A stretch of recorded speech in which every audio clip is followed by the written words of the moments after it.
اعوذ باللہ من الشیطان الرجیم بسم اللہ الرحمن الرحیم۔ یہ مسئلہ جو آج ہم شروع کر رہے ہیں یہ بھی گزشتہ سے پیوستہ ہے خیار شرط کے باب میں۔ صاحب ہدایہ کہتے ہیں قال ومن اشترى ثوبین علی ان یاخذ ایہما شاء بعشرۃ وهو بالخیار ثلاثۃ ایام، کہ اگر کسی شخص نے دو کپڑے خریدے اس شرط پر کہ وہ ان دونوں میں سے جو چاہے گا وہ اسے رکھ لے گا بعشرۃ 10 دراہم کے بدلے میں، وہو بالخیار ثلاثۃ ایام، اور اس کو کتنے دنوں کا اختیار ہوگا؟ 3 دن کا اختیار ہوگا۔ فہو جائز، اور یہ جائز ہے اور اس میں کسی قسم کا کوئی اختلاف نہیں ہے۔ وکذالک الثلاثہ، اور اسی طرح 3 دنوں کے اندر بھی اسے تین کپڑوں کے اندر 2 کپڑے تھے، اس نے کہا کہ میں 2 لے لاؤں، ان میں سے میں کوئی ایک رکھ لوں گا، مجھے 3 دن کا اختیار ہوگا اور ایک واپس کر دوں گا، یا اس نے 3 خریدا اور کہا کہ ایک رکھ لوں گا اور 2 واپس کر دوں گا، تو اس نے بنیادی طور پر 2 یا 3 کپڑوں میں سے اختیار کی بات کی۔ فَإِنْ كَانَتْ أَرْبَعَةَ أَثْوَابٍ، اور اگر فَإِنْ كَانَتْ أَرْبَعَةَ أَثْوَابٍ فَالْبَيْعُ فَاسِدٌ، اور اگر وہ کپڑے 4 ہو جائیں تو پھر کہا کہ وہ جو بیع ہوگی وہ کیا ہو جائے گی؟ فاسد ہو جائے گی۔ والقیاس، اور قیاس کا تقاضا یہ ہے کہ ان یفسد البیع فی الکل، قیاس کا تقاضا تو یہ ہے کہ خواہ کپڑے 2 ہوں یا 3 ہوں یا 4 ہوں، سب کے اندر بیع فاسد ہو جانی چاہیے۔ کیوں بھئی؟ لجہالت المبیع، کیونکہ مبیع سب کے اندر مجہول ہے، وہ قول ظفر والشافعی، اور یہ امام ظفر اور امام شافعی کا قول ہے۔ اصل میں احناف نے جو آگے دلیل دیں گے وہ پہلے ہم اس احناف کی دلیل تو چلو آگے چل کے واضح ہو جائے گی، تاہم امام ظفر امام شافعی کی دلیل کو وہ کہتے ہیں کہ دیکھیں جب اس نے کہا کہ جی 2 کپڑے یا 3 کپڑے یا 4 کپڑے، تو اس میں سے میں ایک رکھ لوں گا، اب کوئی پتہ نہیں کہ وہ کون سا رکھے گا اور کون باقیوں کو واپس کرے گا، چلو باقی تو واپس ہو جائیں گے لیکن کون سی وہ رکھے گا مبیع مجہول ہے، متعین نہیں ہے، اس وجہ سے تو یہ جہالت مفتی الی النزاع ہوگی۔ کیوں مفتی الی النزاع ہوگی؟ کیونکہ جھگڑا تو پڑ جائے گا کہ وہ اچھا کپڑا رکھنے کی کوشش کرے گا اور وہ دوسرا کپڑا دینے کی کوشش کرے گا، تو مفتی الی النزاع ہے، تو اس صورت میں تو بیع فاسد ہو جانی چاہیے، خواہ 2 ہوں یا 3 ہوں۔ جبکہ امام ظفر اور امام شافعی کہتے ہیں کہ جناب یہ کیا بات ہوئی، آپ کہتے ہیں کہ 2 سے 3 کے درمیان تو ٹھیک ہے لیکن 4 میں ہوئی تو بیع فاسد ہو جائے گی، تو جس طرح 4 میں فاسد ہے 2 اور 3 میں بھی اسی طرح فاسد ہونی چاہیے تھی۔ اب اس کی وجہ کیا ہے؟ وہ کہتے ہیں قیاس تو یہی کہتا ہے، لیکن احناف کہتے ہیں کہ ہم نے استحسان سے کام دیا۔ وجہ الاستحسان کیا ہے؟ وہ کہتے ہیں ان شرع الخيار للحاجت الى دفع الغبن ليختار ما هو الارفق والاوفق۔ اصل وجہ استحسان کی یہ ہے کہ یہ جو خیار شرط مشروع کیا گیا تھا بنیادی طور پر اس کے پیچھے حاجت تھی، انسانی حاجت تھی، حاجت کے لیے کیا گیا تھا، اور وہ حاجت کیا تھی؟ الى دفع الغبن، کہ انسان دھوکے سے بچ سکے، انسان فراڈ سے بچ سکے، خسارے سے بچ سکے، اور لیختارا، تاکہ وہ پھر فیصلہ کر لے گا، لیختار ما هو الارفق والاوفق، تاکہ وہ یہ فیصلہ کر سکے کہ وہ کون سا اختیار کرے، یعنی کہ جو زیادہ اس کے لیے منافع بخش ہے اور جو اس کے لیے زیادہ موافق ہے وہ اس کو اختیار کر لے اور باقی کو چھوڑ دے۔ تو یہ فیصلہ کرنا اس کے لیے ایک حاجت ہے اور اس کے لیے اس کو کوئی وقت درکار ہے، تو اسی لیے پھر ہم نے خیار شرط کو مشروع کیا تھا۔ تو خیار شرط کی مشروعیت کے پیچھے جو وجہ ہے وہ کیا ہے؟ حاجت۔ تو کہتے ہیں والحاجت الی ھذا النوع۔ اب یہ جو مسئلہ ہمارا آیا کہ 2 کپڑوں میں سے کوئی ایک رکھوں گا، 3 کپڑوں میں سے کوئی ایک رکھوں گا، 4 کپڑوں میں سے ایک رکھوں گا، تو یہ خیار کون سا ہے؟ وہ کہتے ہیں یہ خیار شرط کے طور پر تو ذکر ہوا ہے لیکن یہ خیار شرط نہیں ہے، یہ خیار تعیین ہے۔ یہ کون سا خیار ہے؟ خیار تعیین ہے، یعنی میں تعیین کر دوں گا کہ میں کون سا لے رہا ہوں، میں تعیین کر دوں گا کہ کون سا لے رہا ہوں۔ تو کہتے ہیں کہ خیار تعیین بنیادی طور پر خیار شرط کی طرح حاجت کی بنیاد پر ہی آتی ہے، تو کیونکہ اس نے کسی سے مشورہ لینا ہوگا بھی مجھے کون سی چیز رکھنی چاہیے کون سی چیز چھوڑنی چاہیے، خود ایکسپرٹ نہیں ہوگا تو کسی سے مشاورت کر لے گا، تو اسی لیے وہ کہتے ہیں کہ بھی یہ جو خیار تعیین کی کے ساتھ کی بیع ہے یہ بالکل خیار شرط کی بیع کی طرح ہے، تو اسی لیے وہ کہتے ہیں والحاجت الی ھذا النوع من البیع متحققۃ، تو اس طرح کی بیع کے اندر یہ حاجت کیا ہوتی ہے؟ متحقق ہوتی ہے، لأنه یحتاج الی اختیار من یثق بہ، کیونکہ وہ محتاج ہوتا ہے اس بات کا کہ من یثق مشتری، یعنی مشتری کو کس چیز کے اوپر زیادہ اعتماد ہے وہ لے لے، اور اختیار من یشتری ہے لأجلہ، یا بعض کا ایسا ہوتا ہے کہ میں اپنی بیٹی کے لیے لے رہا ہوں، بیگم کے لیے لے رہا ہوں، بیٹے کے لیے لے رہا ہوں، جس کے لیے میں لے رہا ہوں وہ اس کو پسند آ جائے، لأجلہ ہی، ٹھیک ہے، تو جس کے لیے وہ لے رہا ہے وہ بھی اس کو اختیار کر لے، تو اس چیز کے لیے اس کو حاجت ہوتی ہے اس خیار تعیین کی۔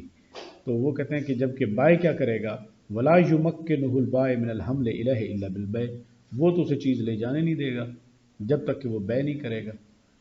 بھئی میں میری بیگم پسند کرے گی، بیٹا پسند کرے گا، تو میں یہ چیز میں اس کو دے دوں گا، تو بائع تو کہے گا بھئی میں تو ہاتھ ہی لگانے دیتا چیز کو، تو لے جانے کی بات کرتا ہے۔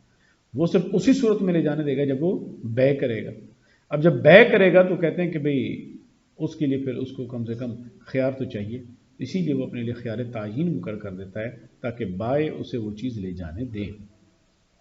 ولا یمکنہ البائع من الحمل الیہ الا بالبیع، اور جو بائع ہے وہ اسے چیز لے جانے ہی نہیں دے گا اور سوائے بیع کے، فکان فی معنی ما ورد بہ الشرع، تو بالکل یہ جو خیار تعیین ہے یہ اسی طرح اسی معنی میں ہے جس کے اوپر شریعت وارد ہوئی ہے، یعنی خیار شرط کی معنی، کس کی مانند ہے؟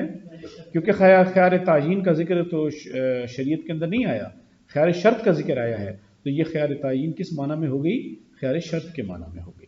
غیر ان ھذہ الحاجۃ، اب وہ یہاں پر غیرہ سے جواب دے رہے ہیں، کہتے ہیں جناب 2 اور 3 میں تو ہم نے اجازت دے دی، آپ کہتے ہیں 4 سے اجازت کیوں نہیں دی؟ اب وہ کہتے ہیں 4 سے اجازت نہ دینے کی وجہ کیا ہے اور 2-3 میں اجازت کیوں ہوئی؟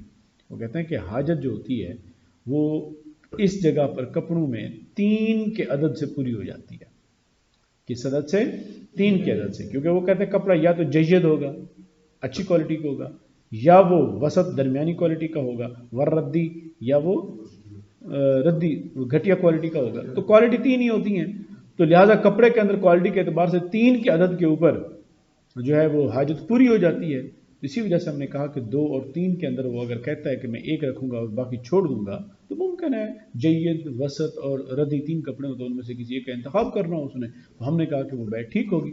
لیکن آپ 4 کی بات کر رہے ہو تو 4 حاجت سے زائد ہے، لہذا اس کے اوپر جو چیز حاجت کی بنیاد پر جائز قرار دی جاتی ہے تو اس کو ہم حاجت اسی الضرورت تقدر بقدرہا، ضرورت اسی حد تک متقدر ہوتی ہے جس حد تک اس کی ضرورت ہوتی ہے، اس سے زیادہ بھی نہیں۔ تو اسی قاعدے کو یہاں پر بھی استعمال کرتے ہوئے انہوں نے کہا کہ ہم 4 کے بعد کہتے ہیں کہ بھی وہاں پہ بے فاسد ہو جائے گی، اور باقی کے 2 اور 3 کے اندر بے فاسد نہیں ہوگی، کیونکہ وہ حاجت کے اندر ہے اور یہ حاجت سے زیادہ ہے۔ والجہالۃ لا تبدیل المنازع، 2 اور 3 کے اندر جو جہالت ہے وہ مبدیل المنازع بھی نہیں ہے، کیونکہ جب بائع خود ان کو اجازت دے رہا ہے کہ بھی ٹھیک ہے رکھ لو، تو جو وہ رکھے گا جو واپس کر دے گا واپس کر دے گا، تو یہ لہٰذا مبدیل النزاع کی سچویشن نہیں ہے فی ثلاث 3 کے اندر عدد میں لتعین من لہ الخیار، کیونکہ اس کو خیار دے دیا نا، متعین ہو گیا۔ وقضا فی الاربع، اور اسی طرح 4 کے اندر بھی نہیں ہونا، وہ کہتے ہیں لیکن اب پرابلم یہ ہے کہ 2 چیزیں جو ہیں وہ خیار تعین کے لیے ہیں، ایک تو یہ کہ اس کے پیچھے حاجت ہونی چاہیے، اور تیسرا کہ وہ جو ہے کہ بھئی جید، وسط اور ردی 3 کے عدد کے اندر، تو کہتے ہیں کہ دیکھیں آپ نے کہا کہ حاجت 4 کے اندر حاجت نہیں ہے، یہ حاجت سے زائد ہے، الا ان الحاجت الیہا، مگر یہ کہ اس کے اندر حاجت کیا ہو؟ متحقق ہو، تو کہتے ہیں غیر متحقق، اس کے اندر تو حاجت ہی نہیں ہے، کیونکہ حاجت 3 میں ہوتی ہے، 3 طرح کی کوالٹی کا کپڑا ہے، کہتے ہیں کہ یہ تو چوتھی بات آ گئی، تو یہ تو حاجت سے ہی زائد ہو گیا، لہٰذا یہاں پر حاجت نہیں ہے۔ والرخصۃ ثبوتها بالحاجت، اور جو ہم نے رخصت دی ہے وہ اس کا ثبوت کیا ہے؟ وہ حاجت کی بنیاد پر ہوتا ہے۔ وہ کون الجہالت غیر مفدیۃ، اور یہاں پر جو جہالت ہے تو کون الجہالت غیر مفدیۃ للمنازع، 3 کی صورت کے اندر مفدی للمنازع جہالت نہیں ہوگی، فلا تصدق۔ ہاں دیکھیں وہ کہتے ہیں کہ جو ایک تو ہے کہ بھئی آپ جو جہالت ہے مفدی للنزاع نہ ہو، ٹھیک ہے، اور دوسرا یہ ہے کہ حاجت متحقق ہو، تب ہم کہیں گے کہ خیار تعین ثابت ہوتا ہے۔ لیکن یہ دونوں کی دونوں چیزیں ایک ساتھ پائی جائیں، یہ نہیں کہ ایک پائی جائے اور ایک نہ پائی جائے، خیار تعین تب تک ثابت ہی نہیں ہوتا کہتے ہیں 4 کے عدد کے اندر اگرچہ مفضی الی النزاع نہیں ہے، بائیں کہتے ہیں چلو میں اختیار دے رہا، تو مفضی الی النزاع نہ رہا تو کہتے ہیں اب جائز دے دیں، کہتے ہیں مفضی الی النزاع تو نہیں ہے لیکن حاجت بھی نہیں ہے، ایک پائی جا رہی ہے اور ایک نہیں پائی جا رہی، تو خیار تعین تو نہیں ملے گا، خیار تعین کا ثبوت ہی نہیں ہے۔ خیار تعین کب ثابت ہوتی ہے؟ جب دونوں کی دونوں پائی جائیں۔ اس بات کا اظہار وہ کر رہے ہیں فلا تثبت بے احدہما، کہ وہ کہتے ہیں دونوں میں سے کسی ایک کے ساتھ خیار تعین ثابت نہیں ہوتا۔ ثم قیل یشترط ان یکون فی ھذا العقد خیار الشرط مع خیار التعین، پھر یہ بھی کہا گیا کہ یہ شرط ہے کہ ان یکون فی ھذا العقد خیار الشرط مع خیار التعین، کہ اس عقد کے اندر جو خیار شرط ہے وہ خیار تعین کے ساتھ مشروط ہو، خیار شرط ہے وہ خیار تعین کے ساتھ مشروط ہو، تو یہ بھی کیا کہتے ہیں کہ بھی کہا گیا وَهُوَ الْمَذْكُورُ فِي الْجَامِعِ الصَّغِيرِ، اور یہ جو ہے مذکور ہے کس کے اندر؟ جامع صغیر کے اندر۔ وکیل، اور یہ بھی کہا گیا کہ لا یشترط، اور یہ بھی کہا گیا کہ یہ مشترط مشروط خیار شرط کا ہونا ضروری نہیں ہے، اور یہ کس میں مذکور ہے؟ جامع کبیر میں مذکور ہے۔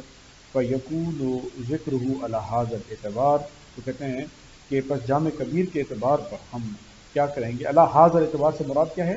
شرح جامع کبیر کی بات کر رہے ہیں، کہتے ہیں شرح جامع کبیر کی اعتبار پر اگر ہم دیکھیں تو خیار شرط جو ہے وہ ہمارے لیے اس کا ذکر جو آتا ہے وفاقن، اس کا ذکر کیسے آیا؟ وفاقن، اتفاقی طور کے اوپر آیا ہے، ولا شرطن، شرط کے طور پر ذکر نہیں کیا گیا۔ بنیادی طور پر یہ بتا رہے ہیں کہ دو روایتیں امام محمد سے ذکر ہیں، ایک شرح جامع صغیر کے اندر، ایک شرح جامع کبیر کے اندر، اور جو شرح جامع کبیر کے اندر اس کے اندر خیار شرط کا تذکرہ جو ہے وہ شرط کے طور پر ذکر نہیں کیا گیا، انہوں نے اتفاق اس کا ذکر کر دیا ہے، بات یہ کسی مسئلے کی طرف ذکر نہیں ہے۔ تو پھر اس کے بعد وَإِذَا لَمْ يَذْكُرْ خِيَارُ الشَّرْطِ لَا بُدَّ مِنْ تَوْقِيتِ خِيَارِ التَّعْيِينِ بِالثَّلَاثِ عِنْدَهُ، تو پھر امام صاحب کہتے ہیں کہ بھی 3 دن کے ساتھ خیار تعین کو موقف کرنا ضروری ہے، یعنی آپ خیار تعین کی زیادہ سے زیادہ مدت کتنی رکھ سکتے ہیں؟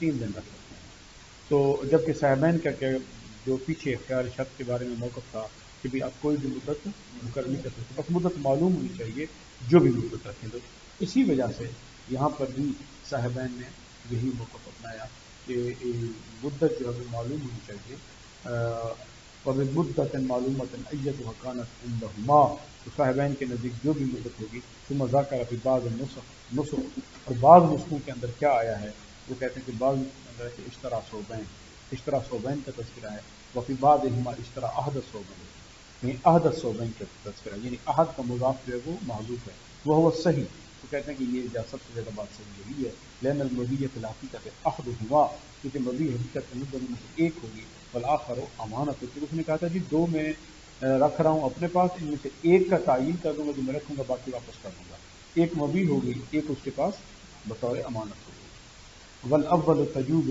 اور جو پہلی صورت ہے وہ کیا ہے؟ جائز ہے، اور وہ استعارتاً، اور اسے ہم کس کے طور پر ذکر کیا ہے؟ استعارہ کے طور پر ذکر کیا ہے۔ تو یہاں پر بنیادی طور پر یہ جو تجوز سے مراد مجاز کا معنی ہے، یہاں پر آپ اگر حاشیہ پہ دیکھیں اے مجاز، تو کہتے ہیں کہ جو اول ہے وہ مجاز اور استعارہ کے طور پر اس کو جو ہے وہ ذکر کیا گیا ہے، یعنی ہم یہ کہہ سکتے ہیں کہ کل بول کر جس طرح کہتے ہیں نا جو بھی مراد لینا استعارہ ہے، تو اسی طرح وہ کہتے ہیں مجاز مراد لیا گیا ہے۔ ولو حالک احدہما او تعیب لازم البیع فیہ بثمنہ، ولو حالک احدہما، اور اگر 2 کپڑوں میں سے ایک کپڑا اس کے پاس ضائع ہو گیا، اور تعیبہ، یا اس کو عیب لاحق ہو گیا، لازم البیع فیہ، تو اس کے اندر بیع لاحق ہو جائے گی بثمنہ، اس کی ثمن کے ساتھ۔ متعین الاخر للامانت، اور دوسرا جو متعین ہو جائے گا امانت کے طور پر، اور آپ کو پتہ ہے کہ امانت کے اوپر کسی قسم کو کوئی ضمان نہیں ہوتا، لہٰذا اس کے تو کوئی چکی نہیں ہوگی مشتری کے اوپر، لیکن پہلی کے اوپر کیا ہو جائے گا؟ اس کے اوپر ثمن لازم آئے گا، قیمت لازم نہیں آئے گی، کیونکہ خیار مشتری کا تھا، اور یہ پیچھے ہم پڑھ آئے کہ جب خیار مشتری کا ہو اور اس کے پاس سے ثمن ضائع ہو جائے تو امام صاحب فرماتے ہیں اس نے تصرف کیا، تصرف کرنے سے پہلے ہم یہ سمجھیں گے کہ بیع لازم ہوگی، جب بیع لازم ہو جاتی ہے تو اس کی صورت میں ثمن لازم آتا ہے، تو اسی وجہ سے وہ بھی کیا کرے گا؟ ثمن اس کے اوپر لازم ہو جائے گا۔ لامتناع الرد بتعیب، کیونکہ اب ثمن کیوں لازم کیا؟ کیونکہ جب اس کو عیب لاحق ہو گیا تو اس کو واپس لوٹانا ممکن نہیں رہا. ولو حلقا جمیعا معا، اور اگر اس کے پاس دونوں کے دونوں کپڑے ایک ساتھ ضائع ہو گئے، جلد مہولس کو سامان کل واحد منہما، تو دونوں کپڑوں میں سے ہر ایک کی آدھی آدھی قیمت اس کے ذمہ لازم ہوگی. لشیوع البیع والامانۃ فیہما، کیونکہ ان دونوں کے اندر اس کی بیع اور امانت دونوں کی دونوں ایک ساتھ پھیل گئی تھی، مشترک ہو گئی تھی، کیونکہ ابھی اس نے تعیین نہیں کی. جب تعیین نہیں کی تو یوں سمجھا جائے گا کہ آدھی اس کی آدھی اس کی. تو اسی وجہ سے نسب کا ہے.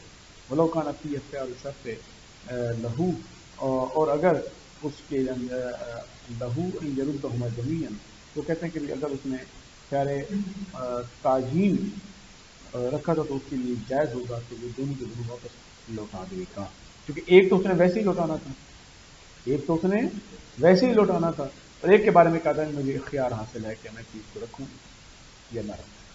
تو اگر وہ رد کر دیتا ہے تو کتنے لوٹانے پڑیں گے؟ دونوں لوٹانے پڑیں. ایک تو ویسے ہی لوٹانا تھا، ایک کے بارے میں خیار تھا، خیار شرط استعمال کو تو اس نے ریجیکٹ کر دیا، تو دونوں کے دونوں کو کیا کرے گا؟ واپس لوٹائے گا.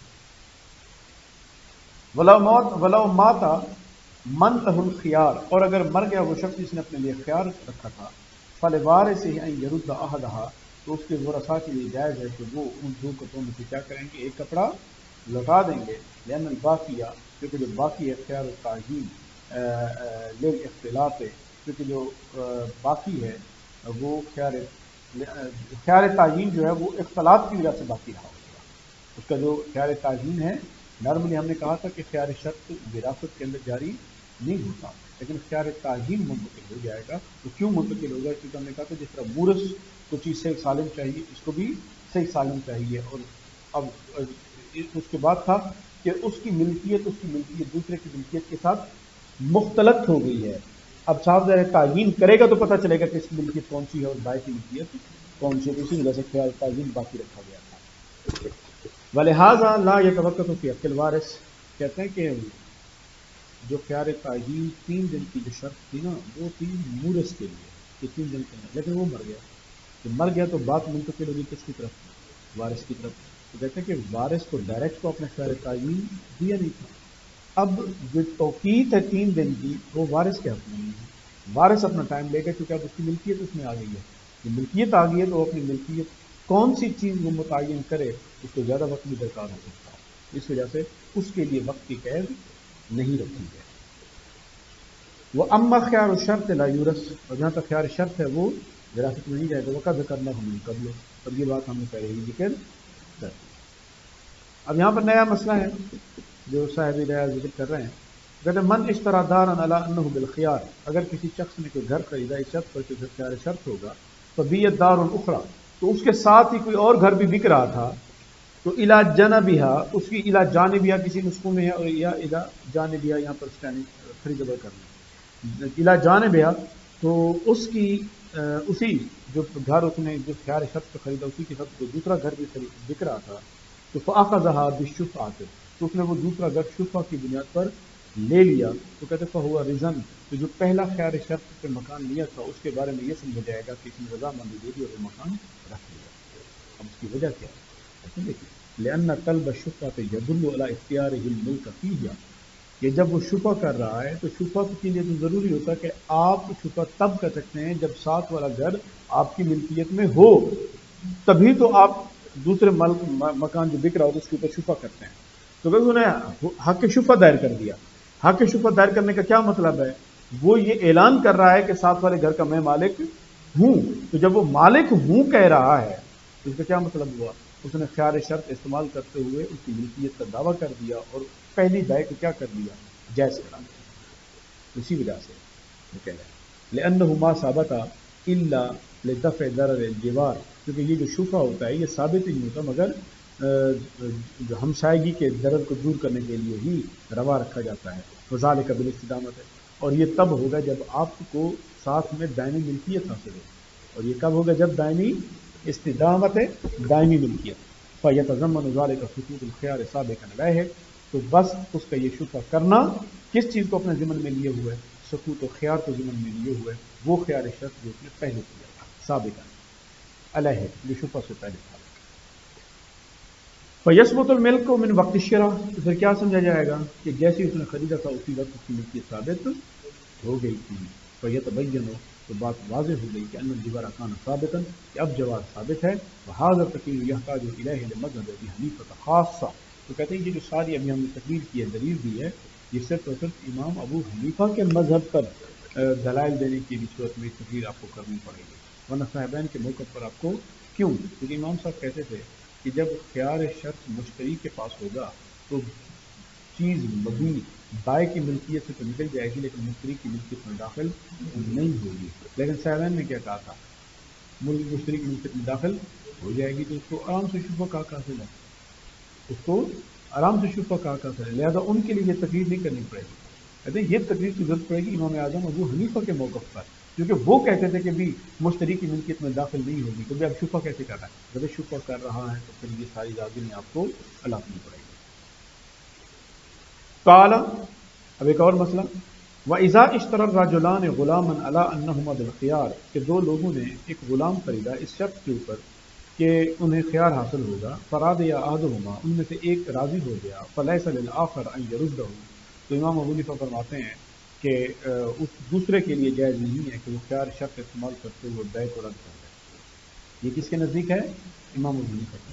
وقالا، صاحبین نے کہا کہ لہو ان یردہ، دوسرے کے لیے جائز ہے کہ وہ رد کر دے.